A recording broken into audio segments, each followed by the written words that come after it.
Wow. Is this the best the Catholic Church has on dating advice? We've got a lot of work to do, Libby. We?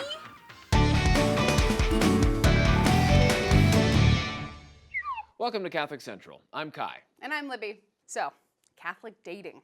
How are we supposed to do it? What does dating even mean? And why is it often so awkward and weird? Today, we'll look at some wisdom we can find in the Catholic tradition and how it might be able to help. But first, what do people mean when they say dating? The answer is, there is no real answer, and that's part of the problem. Up until our moment in history, each culture had pretty specific customs when it came to courtship and marriage.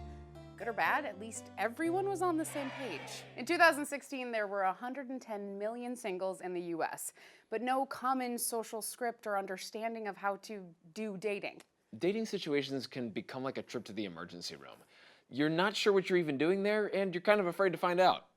Then there are the specifically Catholic problems. Why won't any of these guys ask me out? All I want is a good Catholic marriage. Well, I'd ask that girl over there out, but I don't know if her credit's good enough to co-sign on a mortgage. What about that guy? He's looking your way? Yeah, I need to marry someone with green eyes. What about that girl over there? She's smiling at you. Oh, yeah, but see, I'm friends with friends of two of her friends, so if she says no, I'll never see them again. And they're the best Frisbee golf players I know. And what if there's something better out there? So, everyone knows there are problems. What are the solutions? 1, be intentional. But not too intentional. Catholics essentially see dating as what you have to do in order to get married. So if you can't see yourself marrying someone, ask yourself why you want to date them. On the other hand, we can't get so freaked out by potential far-off events that we can't make any decisions. Jesus himself said, "Do not worry about tomorrow. Tomorrow will take care of itself." There are a lot of things you can learn about yourself and others when you're dating, so look for those. And don't try to guess the ending before you even begin. Hey guys, I totally understand the whole not overthinking it part, but I met this great guy at church and I think he would make a great father, and he asked me out for coffee, and what does it mean? It means he wants to have coffee. One date doesn't mean you'll get married. Fine, yeah. Well, it also means that he wants to get to know more about you. Take it step by step. If you like him, keep going out with him, without assuming he's probably your future husband. You can always reassess if you spend time with him, but don't see a future with him. And that brings us to number 2, don't use people. Catholics believe that all people have dignity and worth. We all have to learn to respect people because they are people, not because they can do something for us, either physically or emotionally. Preventing that icky "I've been used" feeling is the most basic reason why the church teaches that sex should be saved for marriage. If you make it a point not to use people throughout the whole dating process, it won't be as scary or painful to end it. Let's face it, even the best relationships do end, or at least change once, one of you kicks the bucket. Well, that brutal honesty leads us to number 3. Be honest.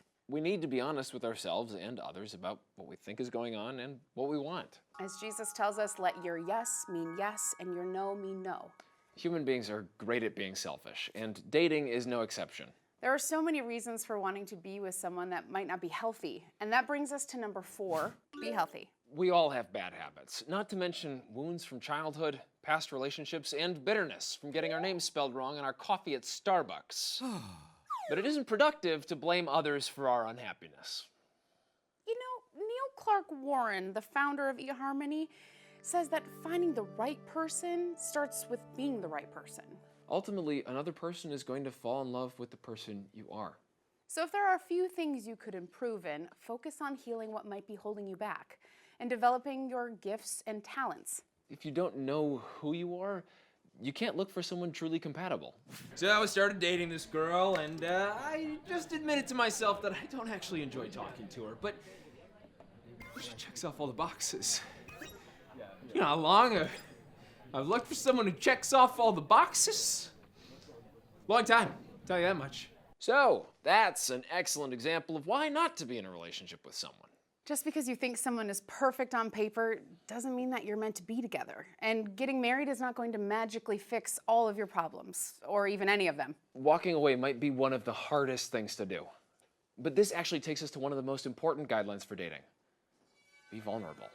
Catholics follow in the footsteps of people who stared down lions without complaining. Yet we are terrified to look someone in the eye and tell them how we feel. In the theology of the body, Pope St. John Paul II says that we all want to be seen. Vulnerability is hard, but it makes it possible for us to have our deepest desires fulfilled in a way that nothing else can. Lastly, be careful not to dwell on singlehood like it's a curse, or make marriage into an idol.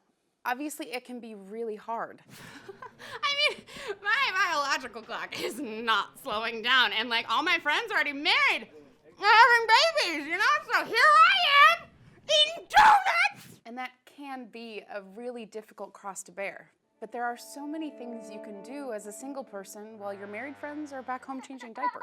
Catholics believe that every person is born with a brand new, never-before-seen soul, and so each person will have a unique path. If you look at the saints, the fact that they had such different lives from everyone else is precisely what made them who they were. So you can't let yourself get sucked into comparing yourself to others. It'll leave you depressed and unable to see the good in everything you do have, and even what God might be calling you to do.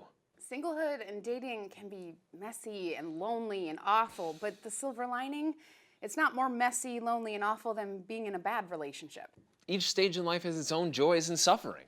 Learning to be happy with yourself and your life is a really valuable skill no matter which stage you're in. And is yet another thing that makes ending things when you need to easier. Right. If you're happy with who you are, it's easier to remember that rejection doesn't say anything about your value.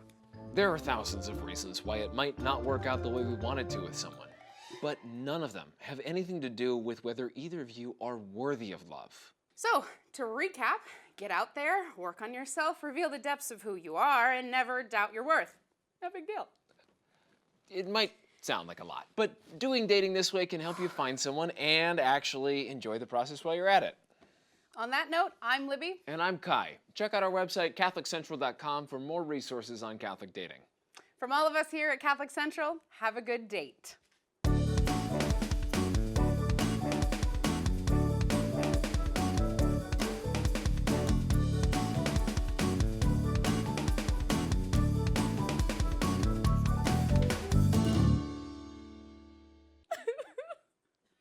Libby, no. It was... It's a lot! She's very emotionally stable ordinarily. So, gentlemen... Wow!